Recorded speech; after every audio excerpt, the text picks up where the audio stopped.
My name is Holly Scott and I am 23 years old.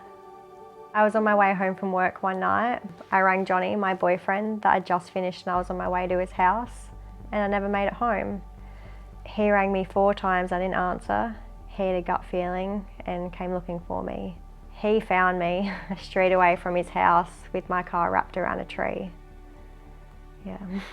I was the first person there, and I was for quite some time, pretty much till the emergency services came. I was just in a bit of a panic finding her the way I did, and there was even a moment where I had to leave Holly there and just run up the road to get the nearest street number just so they'd get the exact spot, which was probably about a 2-minute run, so it was quite, yeah, it was quite sort of scary just leaving her there even for that period of time. Holly's accident was hard. I had a friend who's the sergeant here in Mount Barker who heard it over the radio, so he came to the door and actually told me that there's been an accident and that Holly was still in the car and it wasn't looking good. I broke both femur bones, I shattered my pelvis, I broke a couple vertebrae in my spine, I fractured my right hip and tailbone, I had a couple brain bleeds which resulted in a brain injury, and I now have pins and screws and metal rods in my legs and pelvis holding it together. I wasn't completely there when I was in Hampstead, like I don't really remember much of it, but I do remember seeing Jess walk into my room. That was my first contact with LSA. I actually kind of see Jess as a friend more than a case manager. Her and Jess have got along so well, and to a point where, you know, I even get cut out of it. No, I'll just ask Jess. All right, okay, you go and ask Jess, it's fine.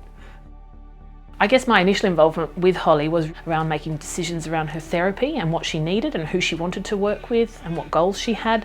So it was making sure that when she left the rehab setting that she had a plan so she could continue improving, continue on that rehab journey. So making sure that she had therapy to go very soon after she got home. Dad was freaking out what he was going to do to help me through this. It was massive, the Hampstead hospital bills alone. And it really is part of my role to support Holly, but also who's important in Holly's world.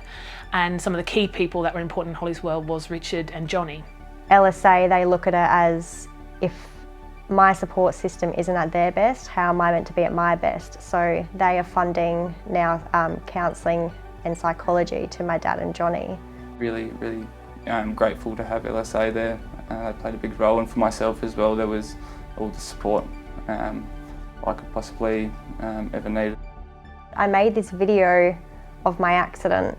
It was more so for me to see how far I had come, because I couldn't really tell. My first thing was presenting it to LSA. I really enjoyed it. It was really good, and then from there I think I started having public speaking training when the RAA came about. 8,000 school students were there and they wanted me to speak about my accident being so young and my accident being so fresh and having a different story to it, when even if you're doing the right thing, it can still happen. I wasn't drink driving, I wasn't on my phone, I was following the road rules. You know, for people to kind of realise that anything can happen. Everyone's sort of blown away, including myself, how strong and confident she is. The LSA, life-saving. They give Holly the support that she needs. You know, Holly could set goals and they put things in place for her to get there. You know, you can't thank them enough. They gave me direction. I didn't see light for a really long time. I didn't think there was light at the end of the tunnel, but there is.